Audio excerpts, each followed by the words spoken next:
probably one of the most popular free or almost free ways to travel the world and to get a free place to stay and sometimes a free meal as well is woofing, which is WOOF is an acronym, WWOOF, and it stands for World was it Willing Work on Organic Farms. Yeah.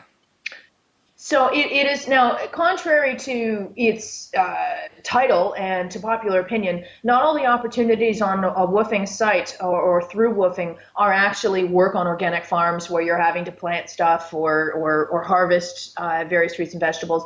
There's actually lots of other ways to work within woofing. You can work at, there are retreats that will require staff members of all sorts, to do cooking, cleaning, or logistical stuff. I've painted murals and trade for my accommodation. There's lots of different ways that you can work and trade for your accommodation. And it's an excellent way to effectively see the world for free. Cool. Now, if somebody wanted to find one of these, like a woofing experience, could they just do woofing in the country they wanted to go, or there are particular countries that excuse me, are known for this? Absolutely. If you hop online and look up woofing, I think the international woof site is WWOOF.org. And then you could find the home woofing sites for pretty much every country in the world. And you have a chance to browse through some of those opportunities. Now, there is a membership required for each country that you want to travel to. But you do have the opportunity to search out some of the opportunities first, to take a look, see if it's going to be your style. There's another great resource that I use quite frequently, actually, in lieu of woofing, and it's called the Caretaker Gazette. And the web address for that is www.caretaker.org. Now, that's a fabulous site. Same sort of idea. It's all about trading rent-free living in trade for some work that you do, and it varies from place to place and location to location as to how much work you need to do in order to pay for your accommodation.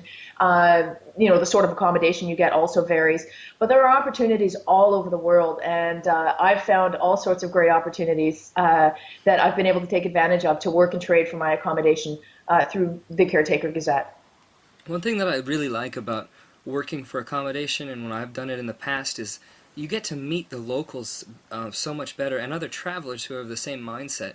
So oftentimes when you hostel, you kind of only experience other people who are in those hostels, and it's kind of like similar to only experiencing things inside of an airplane when you're traveling. It's like your own little bubble, the same type of person over and over in a hostel. But when you work, you really get to open up your eyes to a different type of person completely. And then you get in with the locals, and then they start to show you around, just like if you were working a job in any city in whatever country you're originally from. So I really appreciate that particular aspect of traveling. Absolutely. That's one of the things that I count the most special about traveling, and traveling slowly in particular, is because when you have the opportunity to stay somewhere for a couple of months, work and trade for your accommodation, you're living under a roof of the locals, you're really tapped into the local community, and you get to really gain a sense of what it's like to live in that place. Mm-hmm.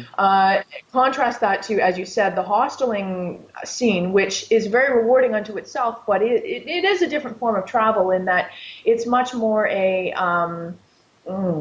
for lack of a better word, you tend to be a little more on the tourist circuit, as opposed to feeling like you're living somewhere. Sure.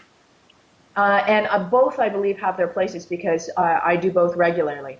But when I want to stay somewhere for a while, I tend to find a place where I can work and trade for my accommodation.